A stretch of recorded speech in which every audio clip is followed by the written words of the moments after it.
El día de hoy quiero hablar acerca de lo que hace por nosotros una visión y una comprensión bíblica de la obra redentora de Cristo en la cruz.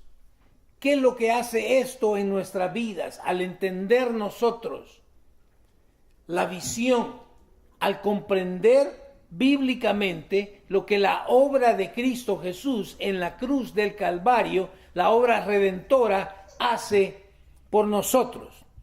¿Por qué quiero hablar de esto? Porque yo creo que hoy día, más que nunca, necesitamos nosotros entender de qué se trata todo este asunto de la redención de Cristo en la cruz del Calvario.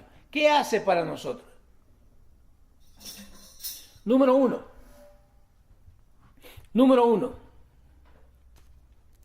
nos provee una base y una motivación apropiadas para una vida de servicio divinos.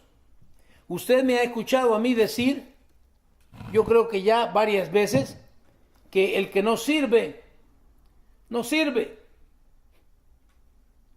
Hemos sido llamados a servirle al Señor. Cuando yo entiendo, cuando yo tengo una correcta visión y una correcta comprensión bíblica de la obra redentora de Jesús, esto me provee a mí con una base y una motivación apropiada para vivir una vida de servicio a Él. Vaya conmigo a Filipenses capítulo 3, versículos 4 al 8, y nos dice la palabra de la siguiente manera: aunque si alguien pudiera confiar en sus propios esfuerzos, interesante, aunque si alguien pudiera confiar en sus propios esfuerzos, ese sería yo, está hablando Pablo.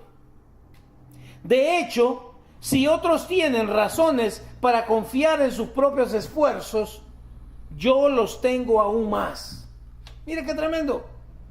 Dice, fui circuncidado cuando tenía 8 días de vida. Algunos de nosotros no hemos sido circuncidados. Pablo dice, yo fui circuncidado cuando tenía 8 días de vida. Soy un ciudadano de Israel de pura cepa y miembro de la tribu de Benjamín. Un verdadero hebreo, como no ha habido otro. Fui miembro de los fariseos, la secta más estricta. Mire, fui miembro de los fariseos, quienes exigen la obediencia más estricta a la ley judía. Versículo 6. Era tan fanático que perseguía con crueldad a la iglesia, y en cuanto a la justicia, obedecía la ley al pie de la letra.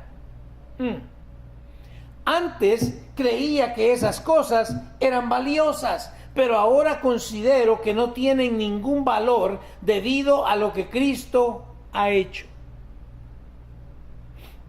Así es, todo lo demás no vale nada cuando se le compara con el infinito valor de conocer a Cristo Jesús, mi Señor.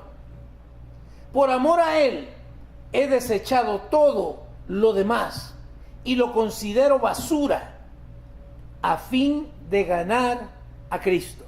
Yo quiero decirle, nosotros tenemos que entender de que no es por lo que nosotros hagamos, no es por lo que nosotros podamos hacer para la obra de Cristo. Es simple y sencillamente que Él ya lo hizo todo por nosotros. Es Cristo quien logró, quien pagó el precio que exigía la ley por nuestro pecado. Esto nos libera a nosotros de la religiosidad. Podemos entonces nosotros tener una motivación, una base apropiada por la cual le servimos a Él. Esta visión y esta comprensión bíblica también nos promueve un compromiso al estándar de conducta de Dios. Cuando yo entiendo lo que Jesús hizo en la cruz del Calvario, ahora entiendo que hay un estándar de conducta puesta no por el hombre, no por mí, no por la sociedad, por Dios. Dios pone ese estándar de conducta y eso me promueve a mí a comprometerme con ese estándar de conducta de parte de Dios. Mira lo que dice Filipenses 3:9. Y llegar a ser uno con Él. La idea es llegar a ser uno con Jesús. Ya no me apoyo en mi propia justicia por medio de obedecer la ley, más bien llego a ser justo por medio de la fe en Cristo. Que no le digan, que no le cuente. Nosotros somos justos no por nuestras acciones, sino por haber puesto nuestra fe en Cristo Jesús. Eso nos hace justos.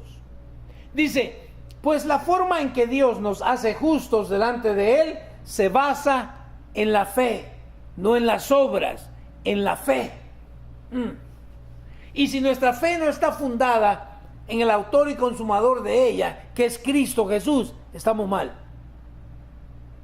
Nuestra fe tiene que estar fundada en la obra que Cristo hizo en la cruz del Calvario. Ahí fue donde Él pagó por tus pecados y por los míos. Ahí fue donde fuimos redimidos. Es únicamente su sangre preciosa la que nos limpia de todo pecado. En 1 de Juan, capítulo 3, versículo 1. Juan 3:1 nos dice: miren con cuánto amor nos ama nuestro Padre, que nos llama sus hijos. Me encanta. Miren con cuánto amor nos ama nuestro Padre, que nos llama sus hijos. Y eso es lo que somos. Pero la gente de este mundo no reconoce que somos hijos de Dios. ¿Por qué? Porque no lo conocen a Él. La gente, cuando nosotros decimos que somos hijos de Dios, nos toma como locos. ¿Por qué? Porque no entienden, ellos no pueden comprender. Simple y sencillamente porque no conocen a Dios. Quiero que lo entienda. El conocimiento de Dios me va a llevar a mí a entender. Y aquí le va, quiero que entienda. Nosotros que somos padres de familia, si usted ha tenido más de 2, 3 hijos, usted puede entender esto perfectamente. No importa lo que sus hijos puedan hacer, siempre serán sus hijos. Escuche lo que digo. Con esto no estoy diciendo, no lo malinterprete, no es licencia para ir a hacer lo que se me dé la gana. No. Lo que estoy diciendo es que el amor de Dios es tan grande que aún con las tonteras que nosotros a veces cometemos, seguimos siendo hijos de Dios. Pero Él espera cierta conducta, hay un código establecido por Dios. Número 3. Esta visión y comprensión bíblica me da a mí una perspectiva eterna. ¿Escuchó? Me da una perspectiva eterna. Ya no puedo seguir pensando en una forma terrenal. Tengo que estar pensando ya en las cosas eternas, las cosas que valen, y no seguir apegado a lo que no vale. Aquellas cosas que después de que yo parte de aquí se van a quedar. La Escritura, Filipenses 3, 20, 21 nos dice: en cambio nosotros somos ciudadanos del cielo. Mire cuánta gente quiere ser norteamericana, ciudadana de esta nación. Y yo le digo, tiene muchísimo más valor ser ciudadano del cielo, porque la ciudadanía norteamericana, un día te mueras, ahí se acabó todo. Pero la ciudadanía del cielo, esa te mueres y ahí es donde comienzas. a vivir verdaderamente la vida eterna. En cambio, nosotros somos ciudadanos del cielo, donde vive el Señor Jesucristo, y esperamos con mucho anhelo que Él regrese como nuestro Salvador. Mira qué interesante. No como nuestro Señor, como nuestro Salvador. ¿Por qué? Porque Señor ya debería de ser. Deberíamos de hacer lo que Él nos está mandando a hacer. Salvador porque va a venir a salvarnos. Él tomará nuestro débil cuerpo mortal y lo transformará en un cuerpo glorioso, igual al de Él. Quiero que lo entienda. Jesús en su cuerpo transformado, su cuerpo glorioso, no tenía límites. Estaban todos aterrados en el aposento alto, ¿se acuerda? Y de repente se les aparece Él. Estaban a puerta cerrada, pero las puertas no lo detuvieron a Cristo. Él tomará nuestro débil cuerpo mortal y lo transformará en un cuerpo glorioso, igual al de Él. Lo hará valiéndose del mismo poder con el que pondrá todas las cosas bajo su dominio. Me encanta. Donde pondrá todas las cosas bajo su dominio. Segunda de Corintios, capítulo 4, versículos 15 al 18. Todo esto es para beneficio de ustedes. Todo lo que Cristo hace o hizo fue para beneficio nuestro. Y a medida que la gracia de Dios alcance a más y más personas, habrá abundante acción de gracias. Y Dios recibirá más y más gloria. Me encanta. Es por esto que nunca nos damos por vencidos, aunque nuestro cuerpo está muriéndose. ¿Cuántos ya se dieron cuenta de eso? Ya las cosas que hacía hace 20 años, ya no las puedo hacer el día de hoy. Es por esto que nunca nos damos por vencidos. Aunque nuestro cuerpo está muriéndose, nuestro espíritu va renovándose cada día.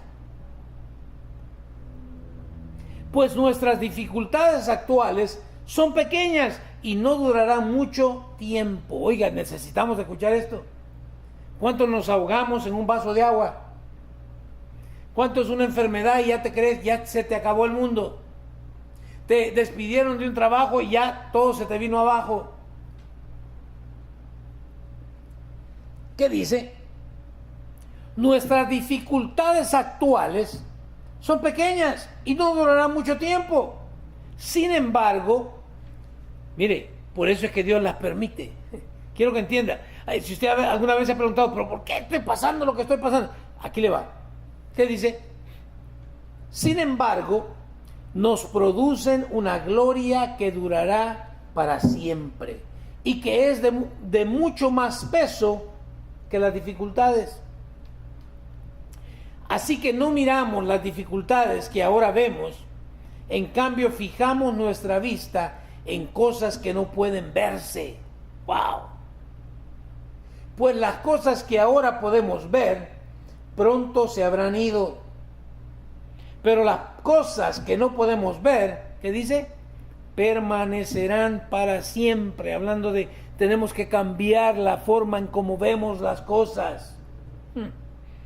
Tenemos que poner nuestra visión en lo eterno, no lo temporal.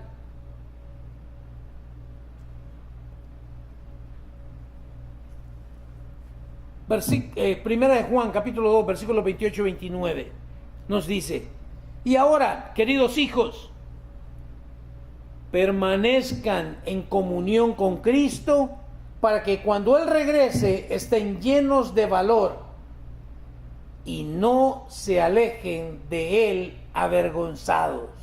¡Wow! Y ahora, queridos hijos, permanezcan en comunión con Cristo. Usted y yo debemos permanecer en una comunión con Él. ¿Cómo nos mantenemos nosotros en comunión con Dios o con Cristo? Como nos está diciendo aquí el apóstol. Leyendo la palabra. a través de la lectura de la palabra del Señor, yo entro en comunión con Dios, orando, compartiendo a Cristo con todos los que estén delante de mí. Y lo interesante es de esto, ¿por qué permanecer en comunión con Cristo? ¿Para qué? Para que cuando Él regrese, porque Él regresa, ¿estén qué? Estén llenos de valor y no se alejen de Él. A ver, pero ¿por qué nos vamos a alejar de Él avergonzados? Porque nuestra visión fue tan corta y nuestra convicción era dividida. Yo quiero decirle, todos y cada uno de nosotros vamos a dar cuenta a Dios de la forma en cómo vivimos. Y que no le digan, que no le cuenten porque le mienten. Una vez usted vino a los pies de Cristo Jesús, todo eso pasado que usted vivió, Dios se lo perdonó porque fue en ignorancia. Pero todo lo que usted hace ahora después de convertido, usted va a dar cuentas a Dios por eso. ¿Qué hiciste? ¿Qué hiciste con lo que Dios te dio ahora? Te ha dado de su Espíritu Santo para ayudarte a vencer el pecado.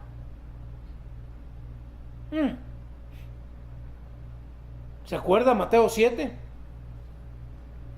Dicen aquel día, muchos me dirán, Señor, Señor, en tu nombre echamos demonios, en tu nombre hicimos esto, hicimos lo otro, hicimos milagros. ¿Y qué dice? Y el Señor les va a responder, allí es donde se van a alejar avergonzados, apartados de mí, hacedores de maldad, nunca los conocí, nunca tuvieron una relación íntima, personal conmigo. Versículo 29.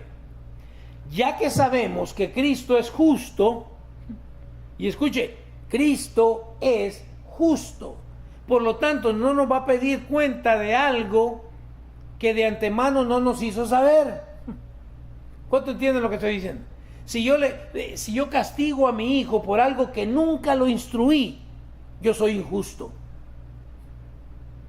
Pero si yo le he hecho ver de algo que no me gusta, no me agrada, que no quiero que haga, y él lo hace, y cuando lo castigo, estoy siendo justo, porque ya se lo advertí y ahora, véngase, bien merecido su castigo. Escuche lo que dice la Escritura.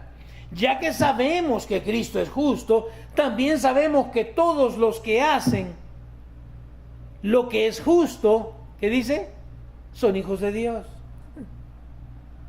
Todos los que hacen lo que es justo son hijos de Dios. Primera de Juan 3, 2 y 3 nos dice, queridos amigos, ya somos hijos de Dios, pero Él todavía no nos ha mostrado lo que seremos cuando Cristo venga. ¿Se da cuenta? Actualmente todavía seguimos nosotros lidiando con un montón de cosas. Hasta el mejor cristiano le da la gripe. Hello. Anteriormente, yo recuerdo hace más de 30 años de que me convertí, y si tú tenías gripe andabas en pecado. Y la verdad es que mientras estemos en este cuerpo pecaminoso, vamos a lidiar con todas estas cosas. De repente alguien le daba cáncer, a saber qué hiciste, no hizo nada, es parte del pecado, es parte de la herencia que nos dejó Adán. ¿Qué dice? Queridos amigos, ya somos hijos de Dios, pero Él todavía no nos ha mostrado lo que seremos cuando Cristo venga. Pero sí sabemos que seremos como Él, porque lo veremos tal como Él es. Y todos los que tienen esta gran expectativa, que dice, se mantendrán puros. Me encanta.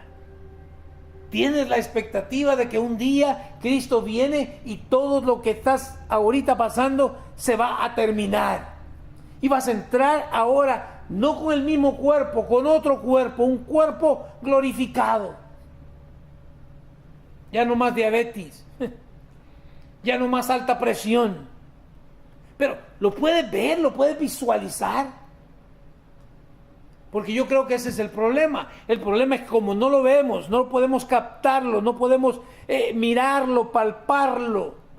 Seguimos entonces viviendo con una conducta que verdaderamente desagrada a Dios y que no trae gloria y honra a nuestro Padre Celestial.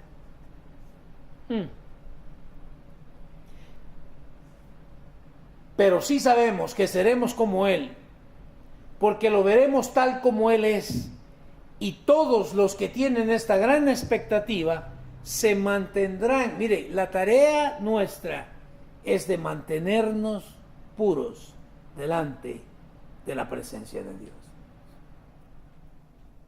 Se mantendrán puros así como Él es puro. Yo te recuerdo, la Escritura dice, sed santos porque yo soy santo. Hemos hablado acerca de debemos de ser ejemplos nosotros, y no solamente para la iglesia, porque mire, ¿cierto o no? Es fácil ser cristiano dentro de la iglesia, dentro de las cuatro paredes de la iglesia. No, pues hasta aprendemos el mismo lingo cristiano, ¿verdad? Y todos hablamos igual. Pero, ¿cómo te comportas fuera de las cuatro paredes de la iglesia? ¿Cómo te comportas en tu casa? ¿Cómo te comportas cuando estás con tus amigos? En el colegio, en tu trabajo.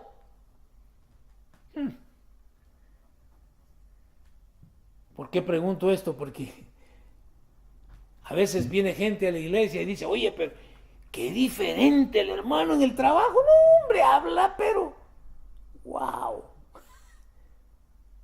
¿Por qué? Porque creemos nosotros que el ejemplo lo tengo que dar dentro de la iglesia. No. El ejemplo lo tenemos que dar dentro de la iglesia y fuera de la iglesia.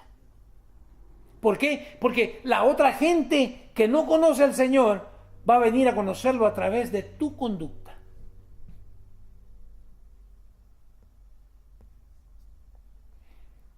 Versículo 3 nos dice, pues los que adoramos por medio del Espíritu de Dios somos los verdaderos circuncisos.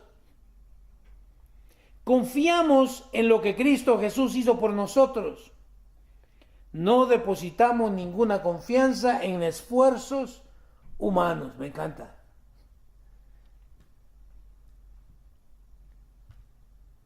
No depositamos ninguna confianza en esfuerzo. Mi confianza está puesta en la obra redentora que Jesús hizo en la cruz del Calvario.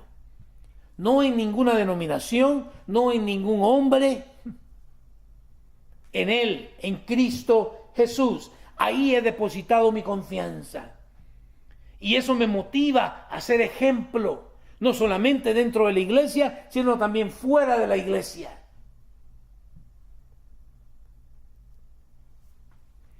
En esencia, entonces, una visión apropiada de la persona y de la obra de Cristo debería producir una reevaluación.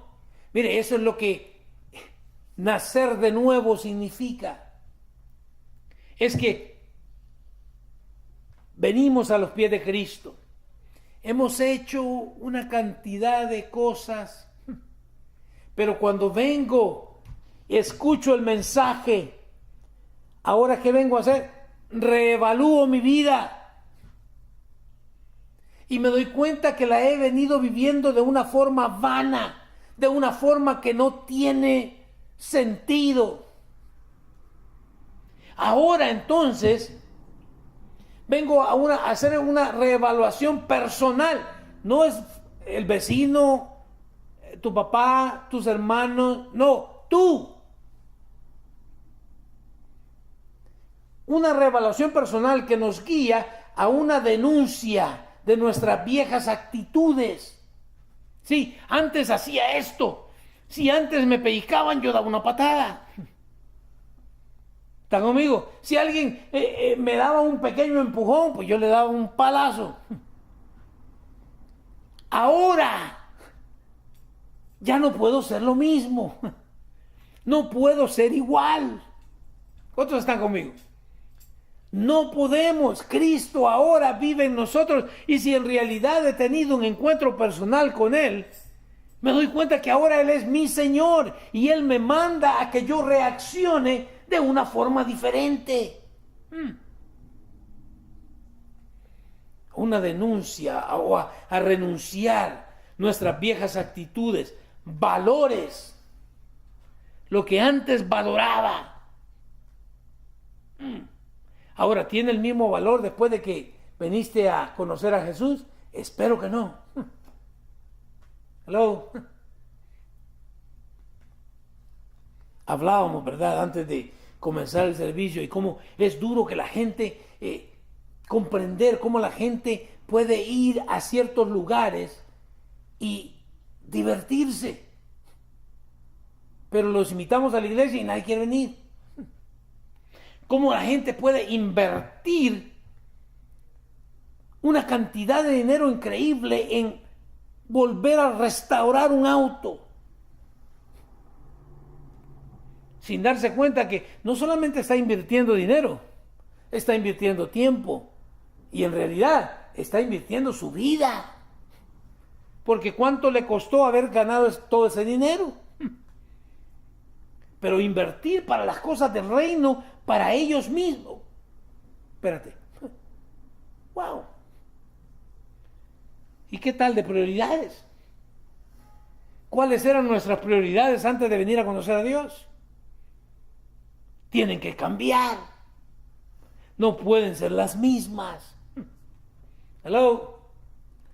Antes era yo, después yo y por último yo. Pero ¿y ahora? No.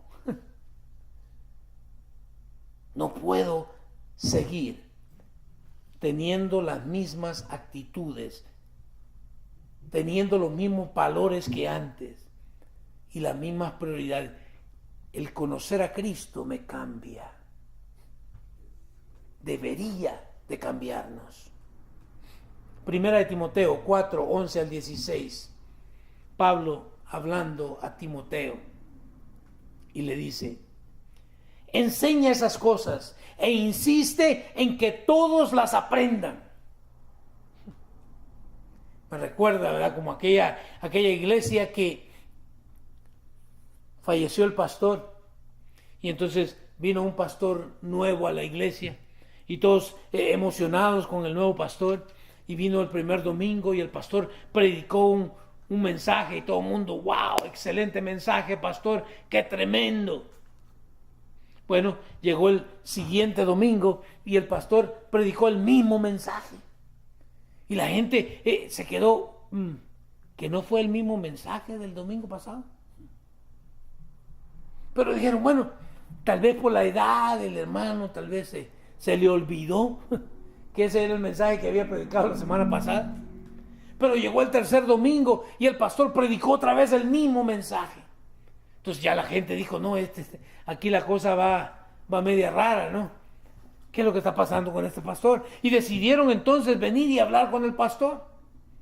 Le dijeron, pastor, ya son 3 domingos y usted ha predicado el mismo sermón los 3 domingos. ¿Cuándo nos va a predicar otro sermón? Y les dijo, bueno, cuando empiecen a obedecer el sermón que les hice el primer domingo, entonces cambiamos de sermón.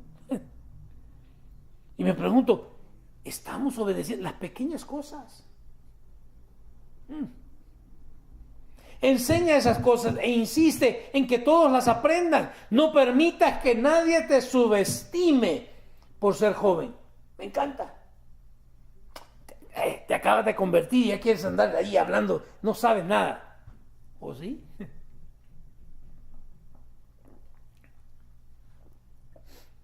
No.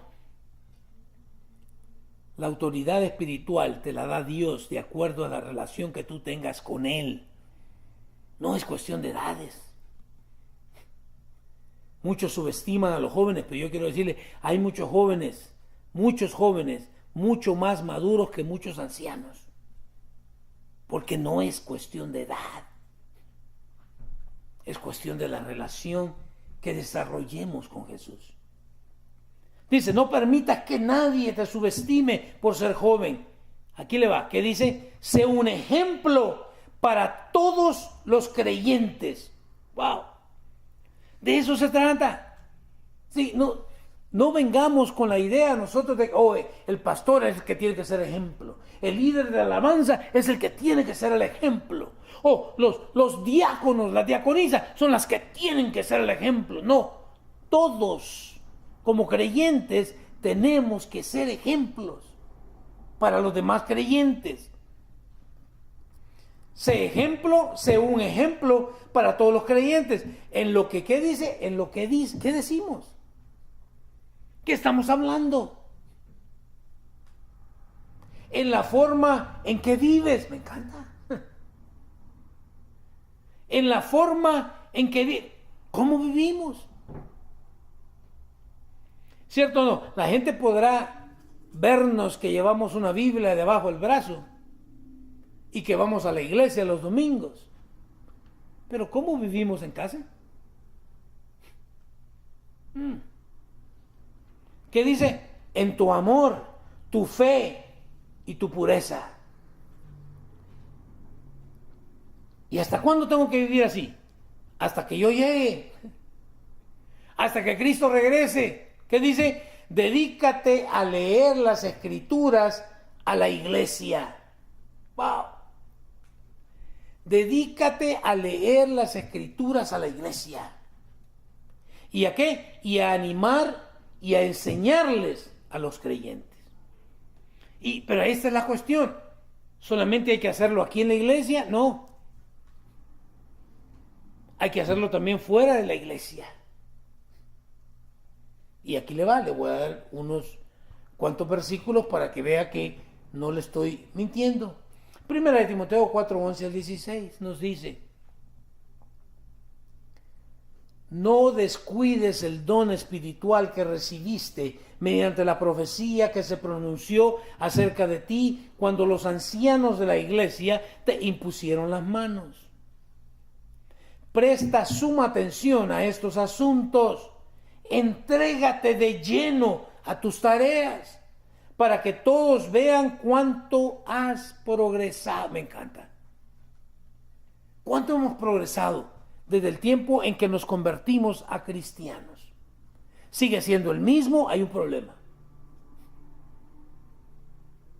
Mi nietecita, sí, 6 meses más adelante, todavía sigue así como 6 meses hoy. Hay un problema. ¿Por qué? Porque yo espero que 6 meses de ahora a 6 meses ya ande caminando. ¿Aló? Que ya empiece a hablar palabritas acá y allá.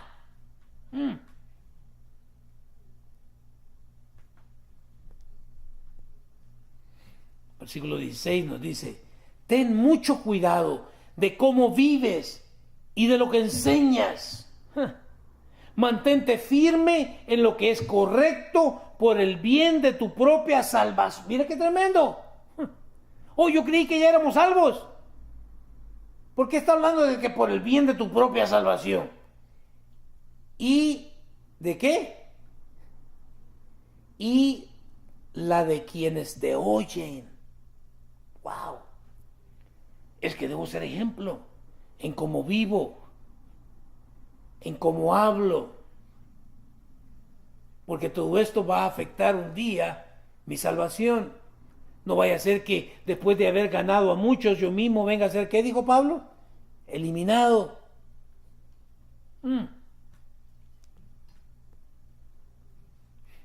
Colosenses 4:5 nos dice, viva sabiamente entre los que no creen en Cristo. Mira qué tremendo. Vivan sabiamente entre los que no creen en Cristo y aprovechen al máximo cada oportunidad. ¿De qué está hablando? Aquí le va. Es que muchas veces cuando estamos fuera de la iglesia y sentimos la presión de los amigotes, a veces damos un mal ejemplo. ¿Por qué? Porque no tenemos la visión.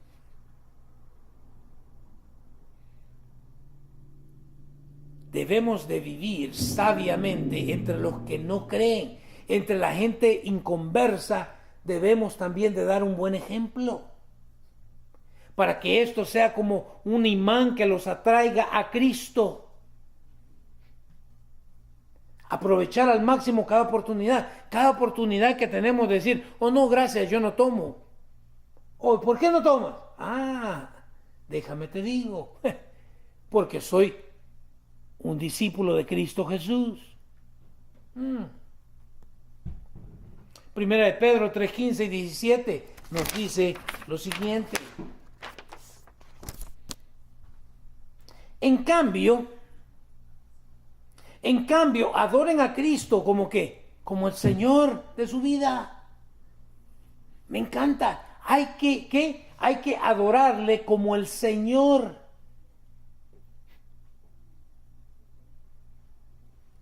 Si alguien les pregunta acerca de la esperanza que tienen como creyentes, estén siempre preparados para dar una explicación. Me encanta. Pero ¿cómo vamos a dar una explicación de algo que no entendemos? ¿Cómo vamos a dar una explicación de algo que nunca hemos leído? ¿Se da cuenta? Porque dice, tenemos que mantenernos en esa comunión con Cristo para que Él siga enseñándonos. Hay que estar siempre preparados para dar una explicación. Ay, ¿por qué no quieres ir al baile? Tenemos que tener una explicación. ¿Y por qué no quieres venir con nosotros? Vamos a ir a ver aquí a una muchacha. Tengo que dar una explicación. Pero tengo que asegurarme que la explicación es bíblica. Pero háganlo con humildad y respeto. Mantengan siempre limpia, la conciencia. Y yo quiero decirte, la conciencia va a estar limpia cuando yo soy transparente. Cuando la misma persona que tú ves aquí en la iglesia, soy el mismo en mi casa. Soy el mismo en mi trabajo. Soy el mismo con mis amigos. Mi conciencia va a estar tranquila, limpia. Primera de Pedro 3:15 al 17. Entonces, si la gente habla en contra de ustedes, será avergonzada al ver la vida recta que llevan porque pertenecen a Cristo. Que la gente va a hablar de ti, la gente va a hablar de ti, por una o por otra ocasión, pero que sean inventos de ellos y no porque tú estás viviendo un mal ejemplo. Recuerden que es mejor sufrir por hacer el bien. Escuche, este versículo 17 está bueno. Recuerden que es mejor sufrir por hacer el bien si eso es lo que Dios quiere. ¿Escuchó? ¿Cómo que Dios quiere que yo sufra? Pero ¿y quién te cree? ¿La última Coca-Cola del desierto que no puede sufrir? Él sufrió y Él es nuestro Señor. Recuerden que es mejor sufrir por hacer el bien, si eso es lo que Dios quiere, que sufrir por hacer el mal.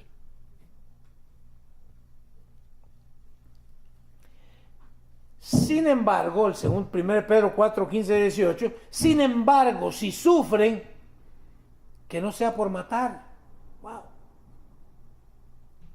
O sea, que si vas a sufrir, que no sea por algo que tú hiciste mal. Que no sea por matar, robar, causar problemas o entrometerte en asuntos ajenos. En cambio, no es nada vergonzoso sufrir por ser cristianos. Al Mario no lo invité porque ese es un aguafiesta, es que es cristiano. Gloria a Dios, qué bueno que hablen así de mí. ¿Escuchó lo que dije? No, al Mario no lo invité porque siempre anda ahí hablando de que Cristo aquí, que Cristo allá. Y qué bueno. Yo prefiero estar 1000 veces solo si esa es la condición. Dice, en cambio, no es nada vergonzoso sufrir por ser cristianos.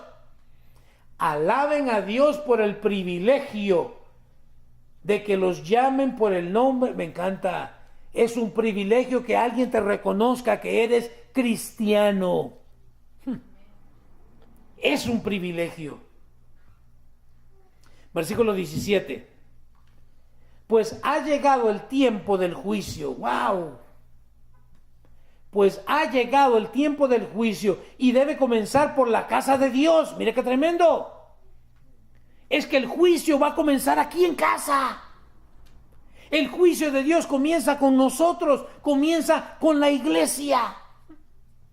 Por lo tanto, nosotros, usted y yo como cristianos, debemos estar preparados para cuando ese juicio venga, porque no va a venir a los no creyentes, viene primero a nosotros.